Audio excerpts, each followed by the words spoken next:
ଯହୋଶୁଆ 12 ପର୍ବ। ଇସ୍ରାଏଲ ସନ୍ତାନଗଣ ଯେଉଁ ଦେଶୀୟ ରାଜାମାନଙ୍କୁ ବଧ କରି ଜର୍ଦ୍ଦନ ସେପାରି ସୂର୍ଯ୍ୟୋଦୟ ଆଡ଼େ ଅର୍ଣ୍ଣନ୍ ଉପତ୍ୟକାରୁ ହର୍ମୋନ ପର୍ବତ ପର୍ଯ୍ୟନ୍ତ ଓ ପୂର୍ବ ଦିଗସ୍ଥିତ ସମସ୍ତ ପଦାଭୂମି ଅଧିକାର କଲେ।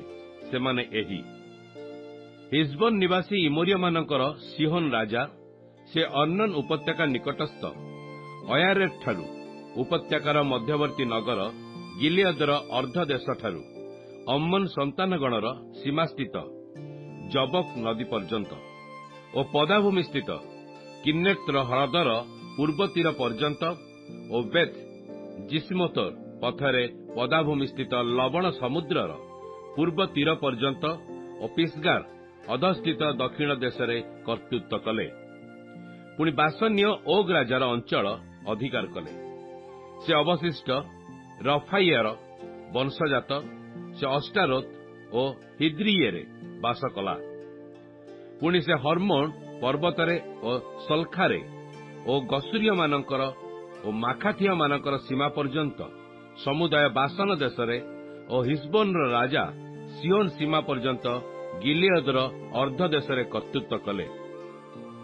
ସଦାପ୍ରଭୁଙ୍କର ସେବକ ମୋଶା ଓ ଇସ୍ରାଏଲ ସନ୍ତାନଗଣ ଏମାନଙ୍କୁ ବଧ କଲେ।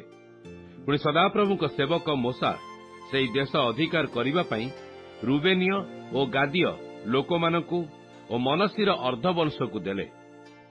ଜର୍ଦ୍ଦନ ଏପାରି ପଶ୍ଚିମ ଦିଗରେ ଲିବାନୋନର ସମସ୍ତଳିସ୍ଥିତ ବାଲଗାଦଠାରୁ ସେୟାରଗାମୀ ହାଲକ ପର୍ଯ୍ୟନ୍ତ ଯହୋଶୁଆ ଓ ଇସ୍ରାଏଲ ସନ୍ତାନଗଣ ଦେଶୀୟ ଯେଉଁ ଯେଉଁ ରାଜାଙ୍କୁ ବଧ କଲେ ଓ ଯହୋଶୁଆ ଯେଉଁ ଯେଉଁ ପର୍ବତମୟ ଦେଶ ଓ ତଳଭୂମି ଓ ପଦାଭୂମି ଓ ଅଧିତ୍ୟକା ଓ ପ୍ରାନ୍ତର ଓ ଦକ୍ଷିଣାଞ୍ଚଳ ସ୍ଥିତ ହିତୀୟ, ଇମୋରୀୟ ଓ କିଣାନୀୟ ଓ ପିରିସୀୟ, ହିଦୀୟ ଓ ଜିବୁସୀୟ ଦେଶ ଅଧିକାର କରିବା ପାଇଁ ସ୍ୱ ବିଭାଗ ଅନୁସାରେ ଇସ୍ରାଏଲ ବଂଶମାନଙ୍କୁ ଦେଲେ।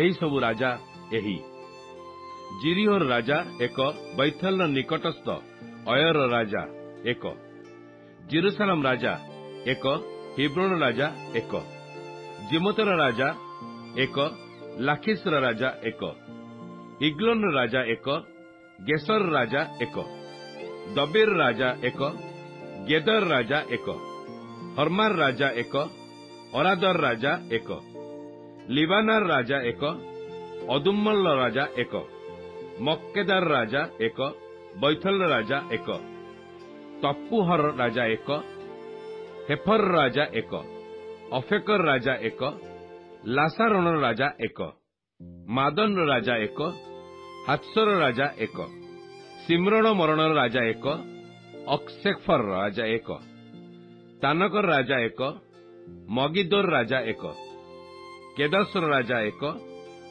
କର୍ମିଲସ୍ଥ ଜଗ୍ନିଜାମର ରାଜା ଏକ, ଦୋର ଉପପର୍ବସ୍ଥିତ ଦୋରର ରାଜା ଏକ, ଗିଲଗଲସ୍ଥ ଗୋମିୟର ରାଜା ଏକ, ତିସାର ରାଜା ଏକ, ସର୍ବସୁଦ୍ଧା 29 ରାଜା।